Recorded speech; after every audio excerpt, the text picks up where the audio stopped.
Yo tout le monde les gens, bienvenue pour une nouvelle vidéo réaction sur les films les plus mystérieux. Une vidéo faite par Arthur. Du coup, voilà, on peut commencer. Donc, bien évidemment, avant, j'ai envie de vous dire deux, trois trucs. C'est que, du coup, moi, je suis très fan de films d'horreur. Bon, je regarde pas souvent les films comme du genre, genre les films hors catégorie, genre tant que c'est pas des films d'horreur, je regarde pas beaucoup. Quand c'est des films d'horreur, je suis souvent plus dans le paranormal, horreur, et dans plein d'autres domaines. Là, du coup, on est sur les films les plus mystérieux, donc je pense que c'est des films qui ont disparu, ou des films plutôt qui ont pas trop été entendus. Donc moi, je pense qu'on sera plutôt sur du Memento, ou du Snuff Movie, voilà. Moi, je pense qu'on sera sur cette catégorie de films. Sinon, on sera sur des films plutôt bizarres. Mais voilà. Donc, je voulais vous dire aussi, du coup, la vidéo react va être avant la vidéo géométrie dash. Parce que le montage est moins chiant et j'ai la flemme de me prendre la tête sur le montage de géométrie dash. Donc voilà, donc on peut passer à la réaction, c'est parti.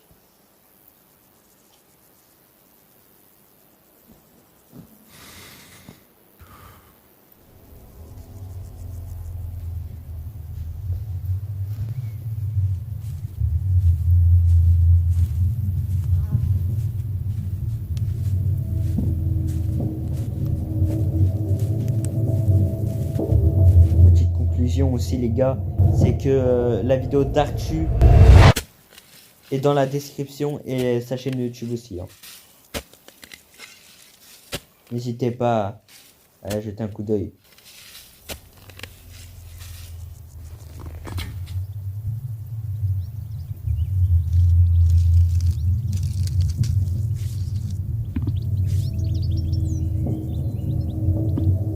Ça fait environ 1 an que j'ai mis la thèse suivante dans la plupart de mes vidéos.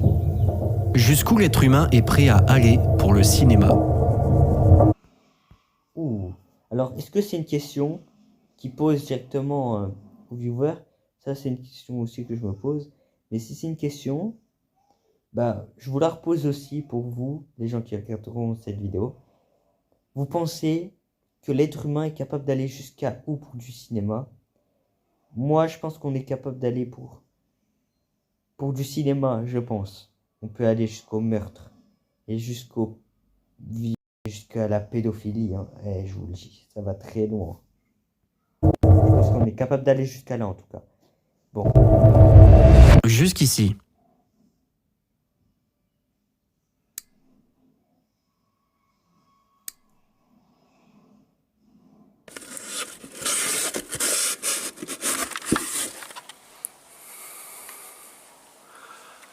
Cette introduction est filmée avec ma petite caméra, c'est un caméscope. Ça faisait longtemps que je l'avais utilisé, je trouve ça cool.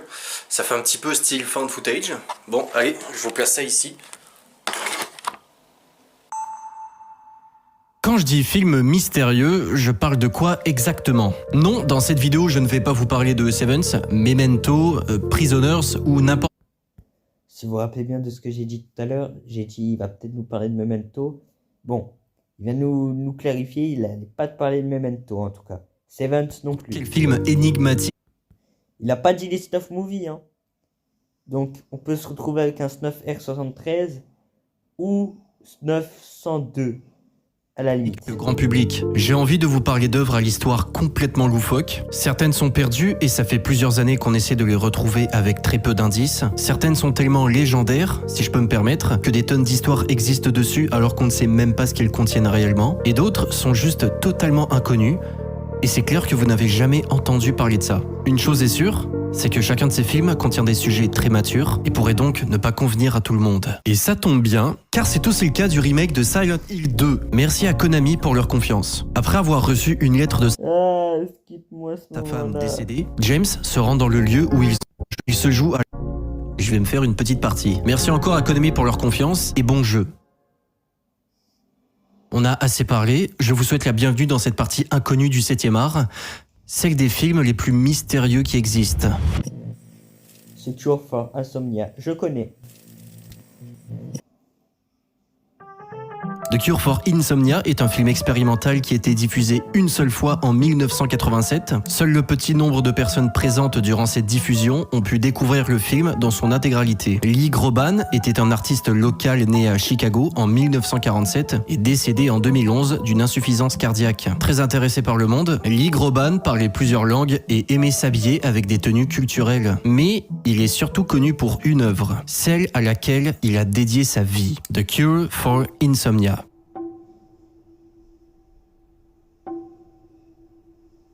Dans ce film réalisé par John Henry Timmis IV, l'artiste lit The Cure for Insomnia, son poème de plus de 4000 pages racontant tout ce qu'il a appris sur la culture du monde. Le long métrage serait entrecoupé de plusieurs scènes pornographiques et de heavy metal. Comme je l'ai dit plus tôt, il a seulement été diffusé une seule fois, en 1987, et aujourd'hui, presque 40 ans plus tard, le film est complètement introuvable. Depuis plusieurs années, les internautes essaient en vain de retrouver ce film, mais avec le décès de l'acteur principal en 2011 et celui de son réalisateur 9 ans plus tôt, il est très compliqué, ne serait-ce que de trouver quelqu'un qui pourrait avoir une petite information sur celui-ci. L'un des autres éléments qui rendent la recherche compliquée est la durée de l'œuvre, 87 heures. Avec un temps comme celui-ci, The Cure for Insomnia est simplement réduit à un film ennuyant et ne donne pas vraiment envie qu'on le retrouve. Néanmoins, quelques moments d'espoir ont existé. Nancy Bechtold, une ancienne collaboratrice de Lee Groban, avant qu'il ne décède, a publié sur sa petite chaîne YouTube une interview de l'artiste et a annoncé en commentaire qu'ils étaient en train de travailler en post-prod sur The Cure for Insomnia pour le publier à nouveau.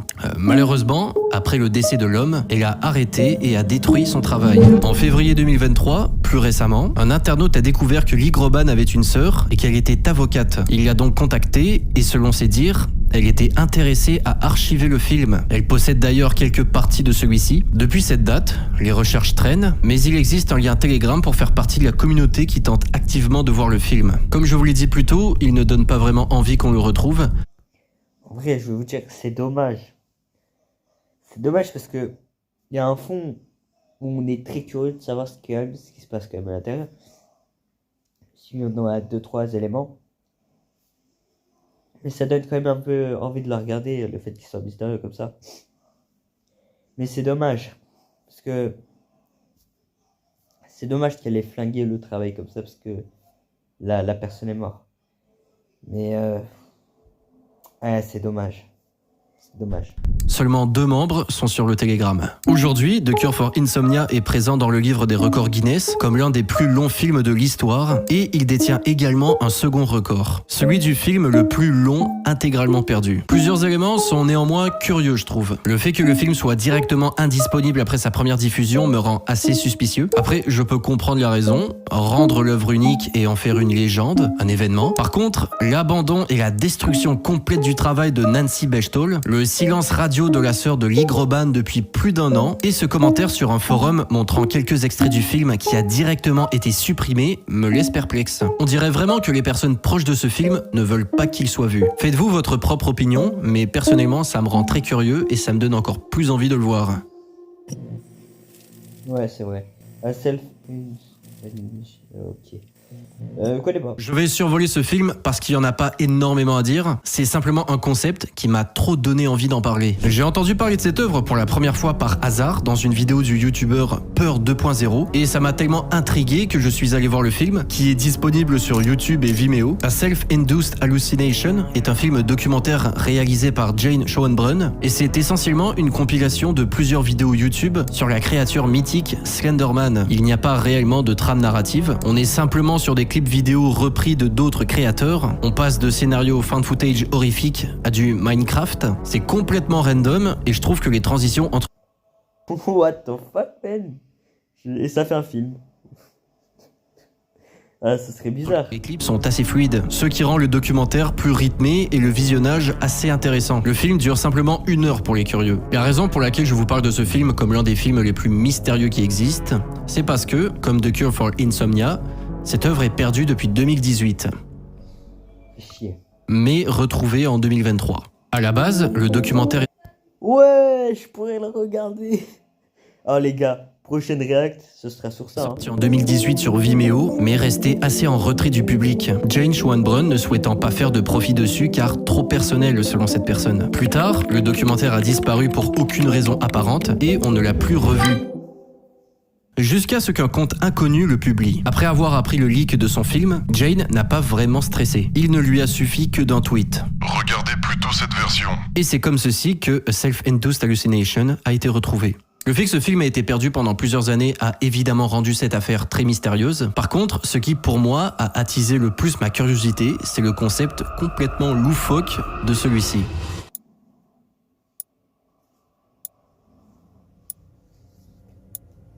Non. Non, mais non. Il a pas osé. Oh.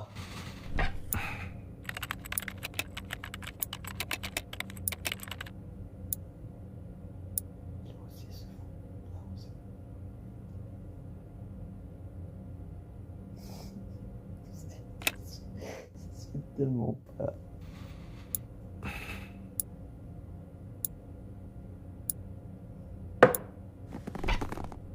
What the fuck, j'ai eu peur. Je crois que c'était chez moi.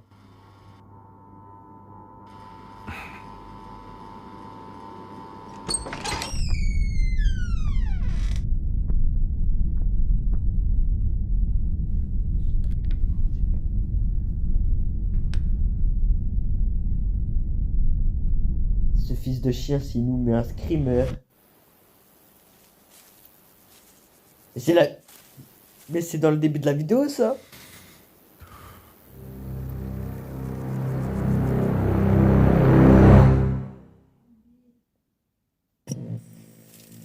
Forum of Mickey Mouse. Oh bah je connais. C'est le Mickey qui se fait torturer. Je connais.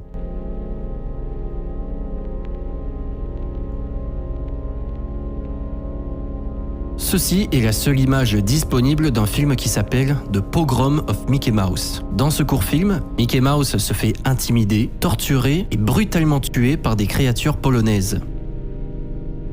Et là, vous vous demandez certainement, qu'est-ce que c'est que ce bordel ? Dans les années 1930, Jan Jarowski, un cartooniste polonais, témoignait d'une aversion envers Disney et d'une haine énorme envers Mickey Mouse. Dans une tentative d'humilier publiquement le studio, le Polonais a donc créé The Pogrom of Mickey Mouse. C'est un film mettant en scène des créatures polonaises qui torturent et tuent brutalement Mickey Mouse pour le faire sortir de leur terre. La puissance de Walt Disney étant ce qu'elle est, le film n'a jamais vu le jour et la seule image disponible de celui-ci, c'est ce que je viens de vous montrer.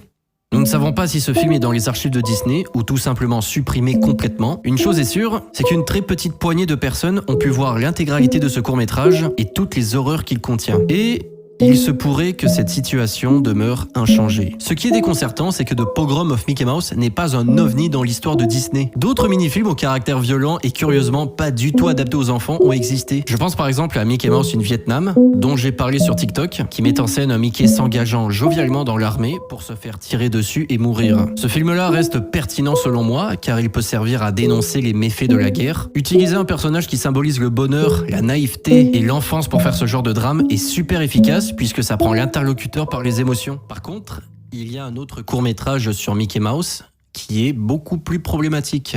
En 1936, à l'occasion de l'anniversaire de Walt Disney, deux animateurs dont l'identité est inconnue ont eu l'idée de faire un petit cadeau surprenant à leur patron. Créer un mini dessin animé mettant en scène Mickey et Minnie Mouse en train d'avoir des rapports sexuels. Ils ont donc créé un film pornographique de Mickey Mouse. Durant la projection du film, à l'anniversaire de Walt Disney, celui-ci rigole, admire la qualité de l'animation et demande qui a réalisé cette chose. Une fois l'identité des deux animateurs connus, il les renvoie sur le champ. Il aurait demandé par la suite de supprimer toutes les copies existantes de ce qu'il venait de voir. Nous ne savons pas aujourd'hui s'il existe encore des doublures de ce fameux film X. Aujourd'hui, la communauté qui recherche activement les vieux films trash de Mickey Mouse est très minime. Ils sont zéro. Quelque chose me dit qu'on ne verra jamais ces films. Est-ce que vous imaginez le scandale chez Disney si jamais on retrouvait ces trucs? Je serais assez curieux de voir ça. Black Hole. Je connais pas. Trou noir. Alors pour celui-là, je vous avoue que je sais même pas comment l'aborder. Je sais même pas par où commencer. Je sais même pas vraiment quoi vous dire. Pour quelle raison? Parce que personne ne connaît ce film. Sur YouTube, la description c'est « Ceci est un des films found footage les plus bizarres jamais créés. » sur la chaîne d'une certaine Cindy's VHS Basement of Films, qui a plusieurs vidéos qui semblent être des rediffusions de vieux films, et dans tout le tas, il y a le film qui n'a qu'un maigre 500 vues pour 2 commentaires. Est-ce que ces clips racontent une histoire? Je ne suis pas sûr. Comment as-tu eu ça? Mon amie me l'a donné, je ne sais pas comment elle a eu, mais voici sa chaîne. Donc, je vais voir sur la chaîne de Mad Spiral Vidéo. On est sur du contenu assez creepy, très edgy. Je vais lui envoyer un message sur Instagram pour voir si je peux avoir des news sur le film. Et je peux pas. Sinon, je suis retourné sur Google et je suis tombé sur plusieurs pages, style eBay, qui vendaient une cassette du film. Il n'en reste plus de nulle part, donc impossible de s'en procurer, mis à part sur un film dénommé carryguyvideo.com, qui non seulement possède des copies du film, mais nous donne un résumé du truc. Assez bizarre et élémentairement effrayant à la fois, regardez ces anciennes scènes de 8 mm perdues dans le temps, tout en écoutant la bande sonore sinistre qui les accompagne, peut éventuellement provoquer des cauchemars. Une cassette VHS assez bizarre, 1 heure. Si vous êtes fan de vidéos faites maison étranges, alors ceci pourrait bien être pour vous. Version totalement limitée. Toutes ces informations, c'est bien beau, mais dans le film, il se passe quoi? Parce que bien qu'on ne sache rien dessus, l'entièreté de celui-ci est disponible sur YouTube. Pour l'avoir visionné durant plusieurs minutes, il est vrai que c'est assez gênant. C'est une compilation de plusieurs clips montrant principalement des familles et des jeunes enfants. Ils font des activités tout à fait banales, comme aller à la plage ou simplement discuter. La musique mise par-dessus est composée de sons assez agressifs à l'oreille, ce qui aide évidemment à forger l'ambiance dérangeante de cette chose. Mais ce qui me met le plus mal à l'aise dans tout ça, c'est que tous ces clips de gens, toutes ces vidéos qui montrent des personnes faire ce que monsieur et madame tout le monde ferait, tous ces enregistrements qui montrent de façon insistante des enfants, est-ce que c'est vrai? Je vous avoue que c'est filmé de façon assez réaliste. Après, c'est du found footage, donc c'est le but. Mais je trouve quand même que ces vidéos ont une part de naturel, de spontanéité. J'ai limite envie de croire le résumé qui explique que c'est des scènes perdues dans le temps. En mode, c'est des anciennes vidéos de vacances de famille perdues que quelqu'un a assemblées et voici le film. Mais après, ça fait poser d'autres questions. Qui a filmé tout ça? Comment tout ça a été retrouvé? Qui sont les gens dans le film? J'insiste sur ce point, mais pourquoi l'accent est autant mis sur les enfants? Et j'ai plein d'autres questions. Des questions dont on n'aura certainement jamais les réponses. Sinon, c'est peut-être simplement un ARG qui a flop. C'est possible.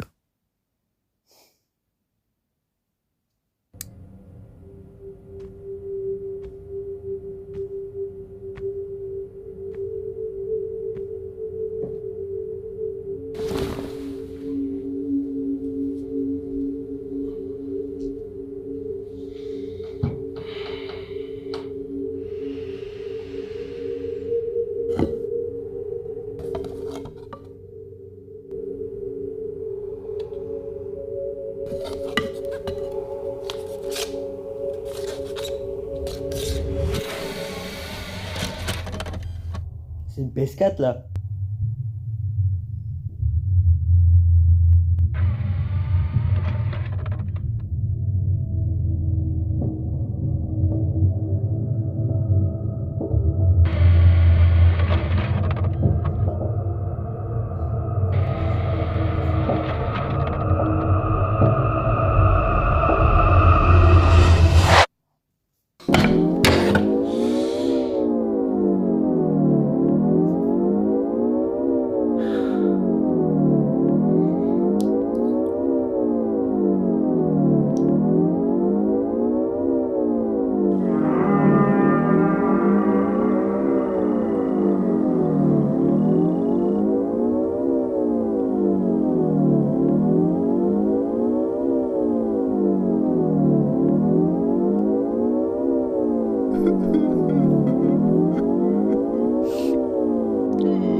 R73.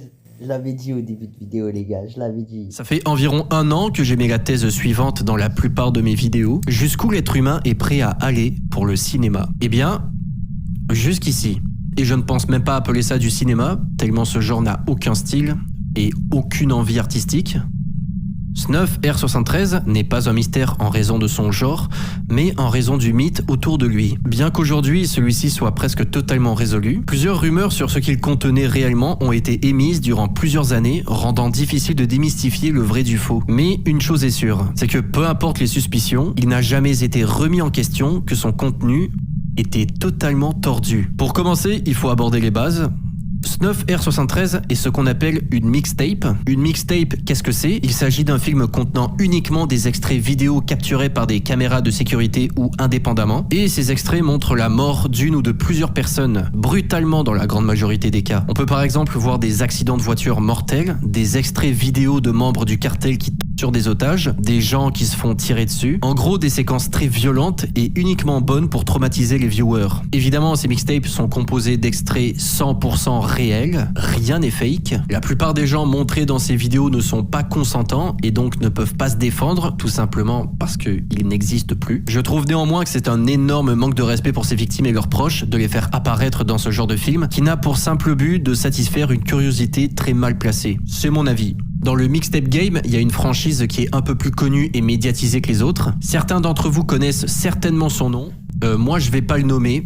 Ça commence par M. Elle est surtout populaire car elle contient plusieurs opus de plusieurs heures et que son créateur, un certain Thomas Extreme Cinemagore, est, selon ses déclarations, un pédophile. Alors, quel rapport avec R73 ? Il paraît que le créateur de cette mixtape est ce Thomas Extreme Cinemagore, et ce n'est pas tout. Très peu de personnes ont vu cette mixtape depuis sa sortie en 2015, donc très peu de personnes peuvent affirmer de façon crédible ce qu'il se passe dedans. Même sur la durée, il est difficile de s'entendre. Certains disent que ça dure 3 heures, d'autres disent que ça dure 1h30.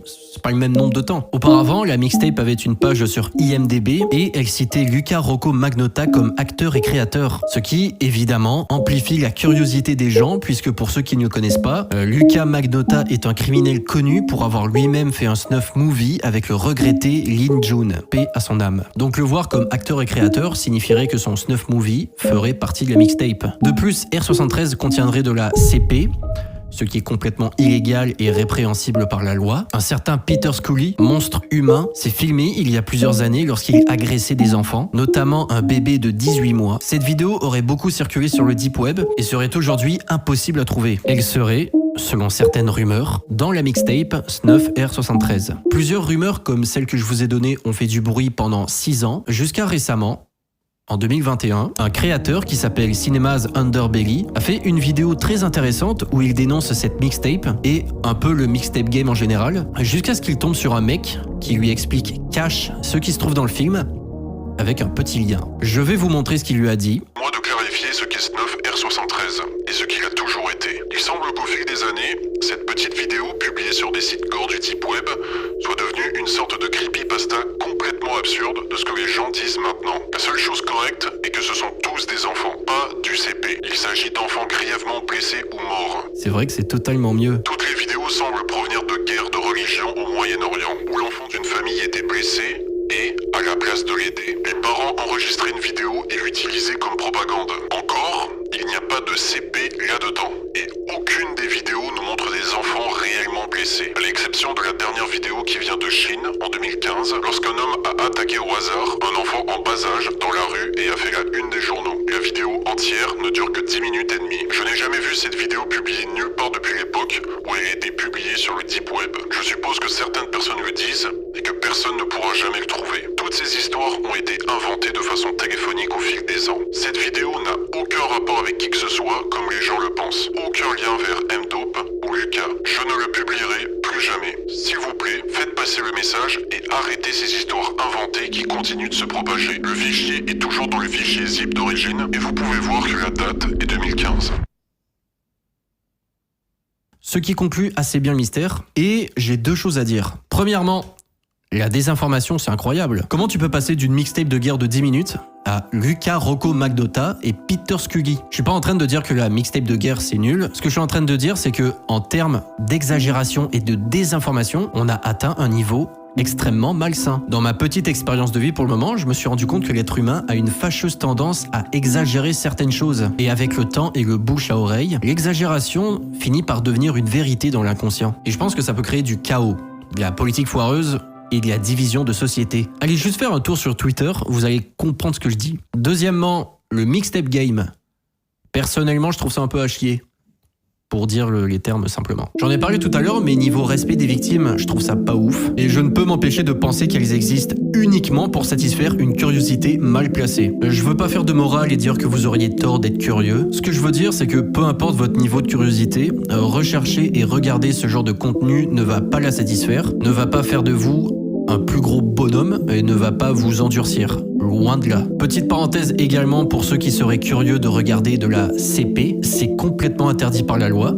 En faisant ça, vous êtes complice de ces actes inhumains et vous êtes de ce fait un criminel. La vidéo de Tataki sur le sujet m'a vraiment fasciné et je vous conseille d'aller la voir si vous êtes intéressé par le concept de curiosité morbide. Le lien sera en description. Il est déjà arrivé de voir de vraies choses violentes. Ouais, bon, là, du coup, il va parler de lui. Du coup, c'est bientôt la fin de la vidéo. Pas par choix. Des fois, tu te promènes sur le fil d'actualité et ça arrive. C'est pas du tout comme dans les films.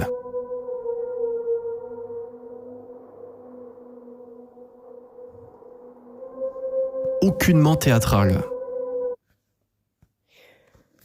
Bon, du coup, là, bon, je pense que c'est déjà fini pour la vidéo pour lui. Bon, vu qu'il a dit plus grand chose sur les films mystérieux, on va se laisser là. C'est la fin de la vidéo, j'espère qu'elle vous aura plu. Il y aura le lien de la chaîne de Artu dans la description. Allez jeter un petit coup d'œil, il fait un travail monstrueux. Donc allez voir, et puis on se laisse ici. Bisous.